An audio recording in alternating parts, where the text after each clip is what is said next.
importante que sepas, Daniel, que esta charla está siendo grabada, ¿sí? Este tiempo juntos está siendo grabado y que se va a editar para que los demás compañeros puedan también observarlo. Va a estar en un dominio público, que más exactamente es YouTube, y es importante que tú estés de acuerdo con eso.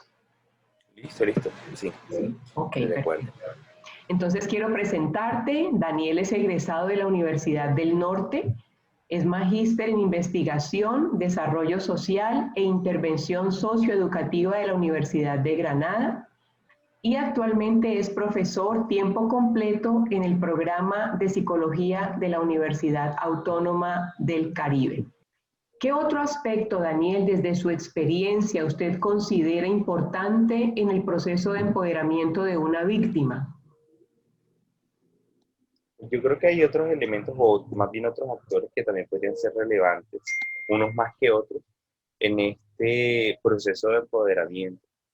Pues por un lado, siempre es importante el compromiso y el apoyo del resto de la sociedad civil, no solamente de las personas que habitan en las comunidades a donde las personas en situación de desplazamiento llegan a parar, que son, digamos, comunidades que de alguna forma empiezan a ser responsables de este proceso de empoderamiento, pero también pienso que es necesario que la sociedad civil como tal esté involucrada, logre comprender de alguna forma lo que significa ser desplazado y lo que significa también sobrevivir a ese desplazamiento, o más bien sobrevivir a esos hechos de violencia que finalmente se traducen en el desplazamiento y en el migrar forzosamente.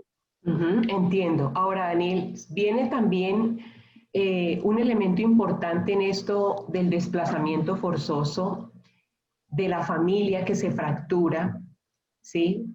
Tiene que huir, tiene que adaptarse a nuevas formas de trabajo, de economía, de vida, de educación. Los niños tienen que interrumpir sus procesos académicos, muchas veces empezar a trabajar también desde su niñez. Todo esto afecta a la dinámica familiar. Todo esto puede generar violencia intrafamiliar, la pobreza, el estrés, eh, lo desconocido, la incertidumbre, lo que tiene que quedarse atrás, pero que era parte de tu presente y de tu futuro y de repente tienes que cortar con todo y huir por tu vida.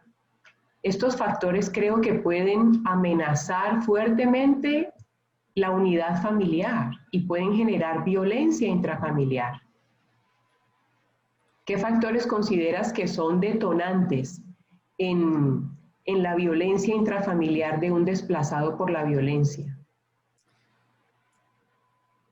Pues de alguna forma, todos estos elementos que tú vas mencionando son elementos que terminan siendo factores estresores. Muchas veces se cree, por ejemplo, que quien ejerce violencia dentro de los hogares es porque tiene algún problema psicopatológico, porque tiene elementos psicológicos o factores psicológicos que lo definen en términos de la agresión, en términos de poca tolerancia a la frustración, pero también muchos de estos elementos que digamos que recubren el pequeño acto de violencia o más bien el gran acto de violencia que se da dentro de la familia, estos elementos estructurales nos permiten explicar estos fenómenos, estas situaciones de violencia.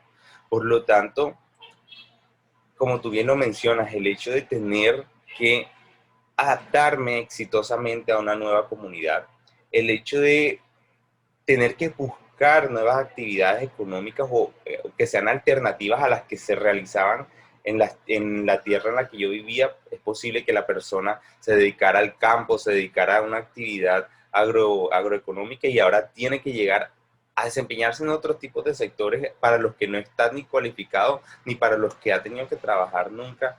Toda esta serie de factores estresores esta serie de factores estresores, de frustraciones, finalmente se pueden desencadenar en violencia en términos familiares. Claro, etiquetar o categorizar a una persona como víctima ya envía un mensaje, ¿no? Ya te dice, eres una víctima y siempre serás una víctima y nunca dejarás de ser una víctima.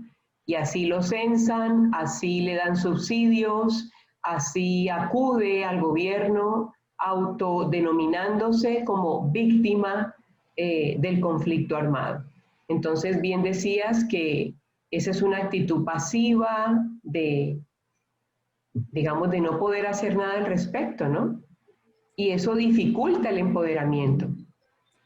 Pero yo pienso que es importante cambiar ese chip y cambiar un poco el enfoque de víctima al enfoque de sobreviviente, pues teniendo en cuenta que cuando yo me identifico con la sobrevivencia y no con el hecho de ser víctima, ya me reconozco como agente activo que ha desplegado estrategias para precisamente sobrevivir, para precisamente salir adelante, sacarme adelante a pesar de las adversidades. Que de alguna forma, cuando yo me reconozco como víctima, recordemos que toda esta serie de etiquetas e identidades, de alguna forma, son construcciones vivas con sentido. Yo no es sencillamente decir que soy víctima y ya, es que cuando digo víctima hay toda una construcción social que hay alrededor de lo que yo considero que es una víctima. Y si Claro, nosotros nos vamos a lo que significan las palabras o a lo que significan los términos, el ser víctima se entiende entonces como el receptor del daño, el receptor de un daño o alguien que ha sufrido por daño que le ha propiciado a otra persona. Pero cuando ya hablamos de sobrevivientes, ya yo siento que hago más bien parte del grupo de personas que han logrado salir adelante y que por lo tanto tienen herramientas o han tenido herramientas en el pasado que les ha permitido salir adelante. Cuando yo me concibo a mí mismo como herramienta y cuando concibo que hago parte del grupo de personas con herramientas, pues tendré más posibilidades de seguir utilizándolas o seguir creativamente buscando otras herramientas para superar las adversidades futuras. Daniel, gracias por esta entrevista. La valoro mucho, fue muy útil escucharlo, recordar y poder conversar sobre estos aspectos acerca del empoderamiento.